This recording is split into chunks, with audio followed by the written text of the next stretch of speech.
Hablemos un poco de lo que es el sangrado uterino anormal. El término sangrado uterino anormal enmarca el concepto semiológico que se refiere a los sangrados vaginales que están por fuera de lo esperado en los eventos fisiológicos en la mujer y que ocurre en la mayoría de los anteriores 6 meses, pudiéndose definir o establecer como una tendencia. Según los parámetros establecidos por la FIGO, para definir el ciclo menstrual tenemos frecuencia, duración, regularidad y volumen, y pues alguna anormalidad en estas corresponde al concepto de sangrado uterino anormal. La terminología semiológica parte del análisis de las características normales de las menstruaciones y del ciclo menstrual y a partir de allí las anormalidades. Estas se agrupan de acuerdo con las recomendaciones dadas por la FIGO de la siguiente manera. La frecuencia se refiere a la fecha de aparición de la menstruación. La menstruación va a ocurrir entre 24 y 38 días. Cuando es ausente se denomina amenorrea, cuando es frecuente es cuando es menor de 24 días, normal de 24 a 38 días e infrecuente mayor de 38 días. La regularidad hace referencia a la duración del sangrado cada mes. La forma adecuada para valorarlo es la valoración de la tendencia en la mayoría de los anteriores 6 ciclos. Basado en esto se definen como menstruaciones regulares o normales de 7 a 9 días, menstruaciones irregulares de 8 a 10 días y ausente o amenorrea cuando no hay menstruaciones durante un intervalo de tiempo de al menos 3 ciclos anteriores o ninguna menstruación durante un periodo de 6 meses. En cuanto a la duración de la menstruación, tenemos que es normal cuando está entre 4 y 8 días. Una menstruación prolongada dura más de 8 días y una menstruación corta dura menos o 2 días. Y el volumen, pues es la cuantificación del volumen que hay durante la menstruación. La cuantificación de la menstruación normal está entre 5 y 80 cc sumados todos los días de la menstruación y su valoración clínica debe efectuarse de forma subjetiva, como por ejemplo la apreciación de cantidad de toallas, tampones o llenado de copa menstrual. Entonces esta se cuantifica pues en volumen en mililitros. Es abundante cuando tenemos más de 80 mililitros, normal cuando tenemos de 5 a 80 mililitros y escaso cuando tenemos menos de 5 mililitros. Bueno, continuando, tenemos que la FIGO también estableció lo que son las alteraciones asociadas a la temporalidad y vamos a encontrar lo que es primero un sangrado uterino anormal agudo, que pues estos son episodios de sangrado abundante que requieren intervención inmediata para evitar la desestabilización hemodinámica del paciente. Este sangrado puede ocurrir tanto en un cuadro de un sangrado uterino anormal crónico o pues en un episodio de novo. También tenemos lo que es un sangrado uterino anormal crónico, que pues es un sangrado anormal que ha ocurrido en la mayoría de los anteriores 6 meses o 6 ciclos. Y tenemos lo que es un sangrado intermenstrual, que pues estas se dan entre menstruaciones cíclicas y predecibles claramente definidas.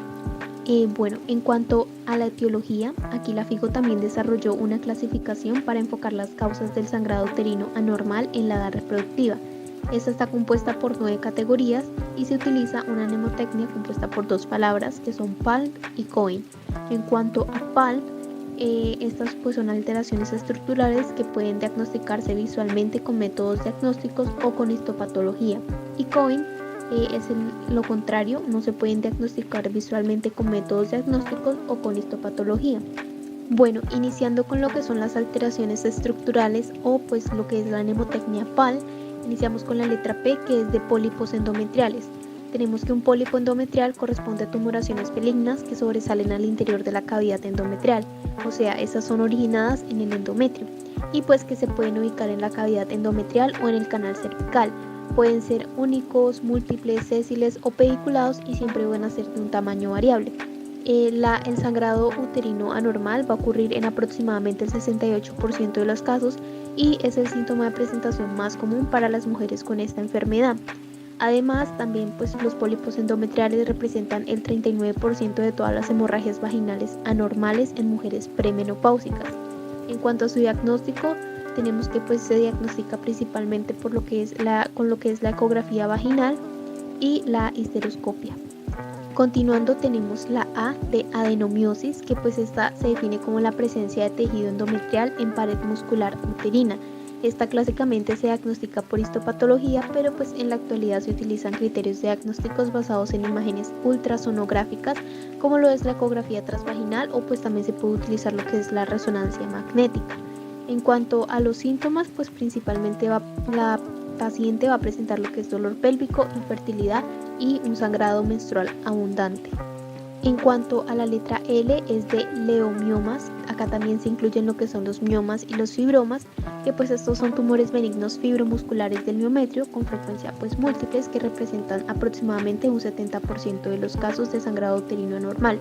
La mayoría pues no presenta síntomas, y cuando los presentan, la manifestación más frecuente pues es un sangrado uterino anormal, además de que puede causar dolor, generalmente crónico, y pues síntomas compresivos. En cuanto a su clasificación, pues es según la FIGO, que vamos a tener lo que son los miomas submucosos, que pues son aquellos que están en la cavidad endometrial, y pues los ubicados en otros lugares, como son los intramurales, los subserosos y pues aquellos que estén en otro lugar de la pelvis. Y ya por último tenemos la M, que es de malignidad o hiperplasia. Estas pues son muy raras, pero pues es una de las causas más importantes, ya que pues representa un alto riesgo para la paciente. Aquí se incluye lo que es la hiperplasia endometrial y los procesos premalignos o malignos. Esta va a afectar principalmente a mujeres posmenopáusicas. En cuanto pues a los factores de riesgo, tenemos pues mujeres que tengan más de 45 años, que presenten obesidad, que presenten una menarquia temprana o una menopausia tardía, y que pues también puedan presentar otras enfermedades como diabetes mellitus o síndrome ovario poliquístico. Vamos a tener que principalmente vamos a sospechar de malignidad en dos casos. En el primero pues un sangrado uterino anormal con factores de riesgo, o un sangrado uterino anormal en la posmenopausia.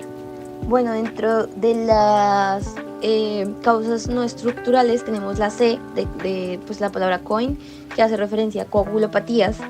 Estas pues van a corresponder a trastornos sistémicos de la hemostasia que van a estar asociados al sangrado uterino anormal.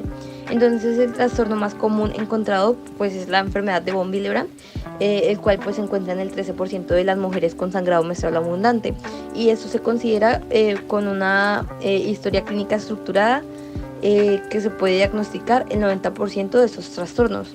Entonces, en caso de ser positivo, se debe realizar estudios complementarios con factor de von Willebrand, con factor de ristocetina y con factor 7 de los tiempos de la coagulación. Bueno, la O hace referencia a disfunción ovulatoria, y bueno, se caracteriza básicamente porque estas mujeres suelen presentar una combinación de menstruaciones irregulares y no predecibles con algún grado de sangrado menstrual abundante. Entonces la ovulación suele estar alterada y con frecuencia suele tener una fase lútea inadecuada, especialmente pues al acercarse a la menopausia, y se asocia a endocrinopatías como el síndrome ovario poliquístico, el hipotiroidismo, la hiperprolactinemia, y también se evidencia que pues los trastornos ovulatorios inexplicables ocurren con frecuencia en los extremos de la edad reproductiva. Bueno, la E hace referencia a disfunción endometrial, que pues clínicamente va a presentar ciclos predecibles surgiendo ovulación y sangrado menstrual abundante, sin la presencia de alteraciones estructurales evidentes.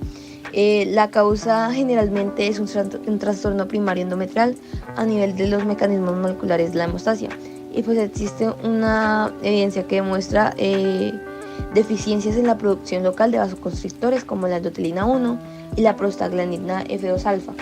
Entonces las mujeres afectadas suelen tener una lisis acelerada del coágulo endometrial, que pues va a ser secundario a la producción excesiva del activador del plasminógeno y pues de las sustancias que promueven la vasodilatación, como lo es la prostaglandina E2 y la prostaciclina.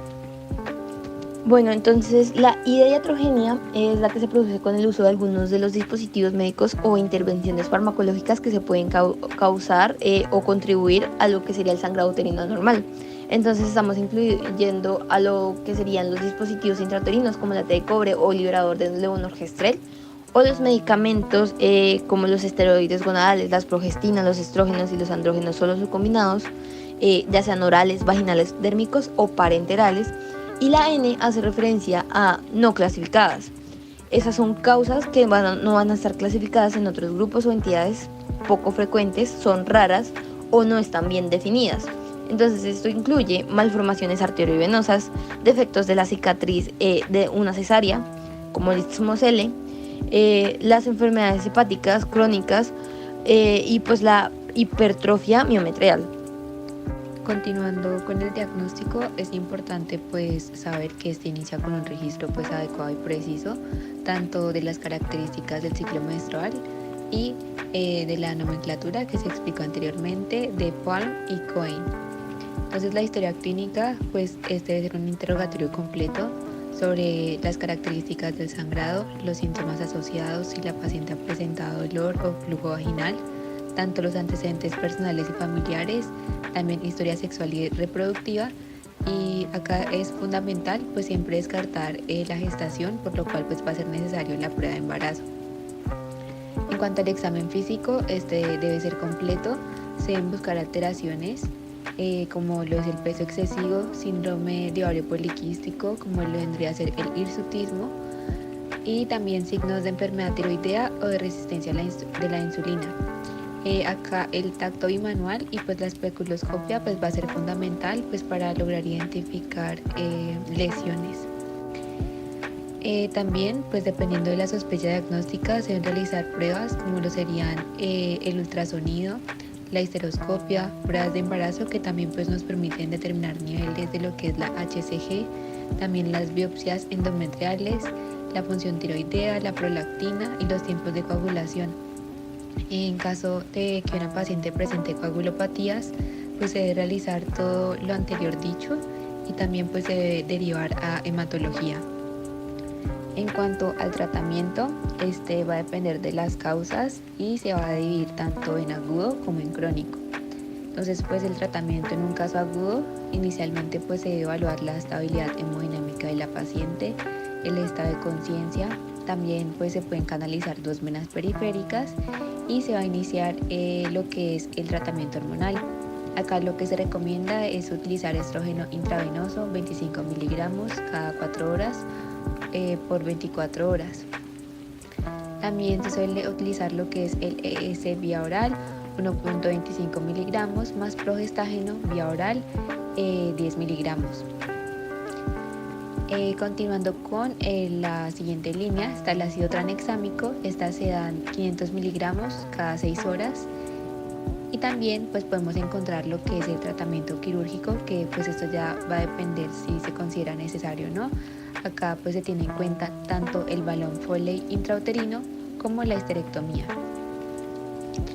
En cuanto al tratamiento crónico, acá se pueden utilizar lo que son los tratamientos no hormonales en los casos donde las mujeres pues sí desean un embarazo. Entonces está la opción de los AINES, que estos ayudan a reducir el sangrado en un 25 a 35% y además ayudan a aliviar la dismenorrea mediante la reducción de los niveles de prostaglandina. Otra opción sería el ácido tranexámico, que pues reduce la pérdida de sangre menstrual en un 40 a 60%. La terapia hormonal pues ya se utilizaría como opción en aquellas mujeres que no desean un embarazo. Entonces podemos encontrar lo que son los anticonceptivos orales combinados, donde hay tanto estrógeno como progestágeno, o dispositivos intrauterinos con progestágeno de liberación prolongada. Otra opción pues sería el progestágeno, que pues se conoce como la medroxiprogesterona, que pues está indicado principalmente en los casos donde el estrógeno pues está contraindicado o la paciente pues ya rechaza el estrógeno. Y bueno, entre los procedimientos quirúrgicos tenemos la histeroscopia con dilatación y legrado, que puede ser terapéutico y diagnóstico, la ablación endometrial, que puede ayudar a controlar el sangrado en el 60% o al 80% de los pacientes, y pues la ablación es menos invasiva que la histerectomía y pues el tiempo de recuperación es más corto, eso sería una de sus ventajas. La histerectomía, la polipectomía y el tratamiento de los miomas puede ser la miomectomía, que se puede hacer durante la histeroscopia cuando los miomas son submucosos, o mediante la laparoscopia o laparotomía cuando los miomas son intramorales o subserosos, o la embolización de las arterias uterinas. También hay que tener en cuenta que lo que serían la histeroscopia,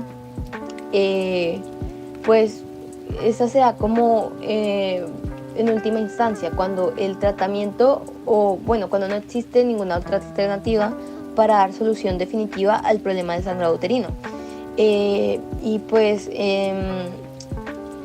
todo esto debe tomarse a consideración de que pues primero el tratamiento médico haya fracasado y está contraindicado en caso de que la paciente lo rechace.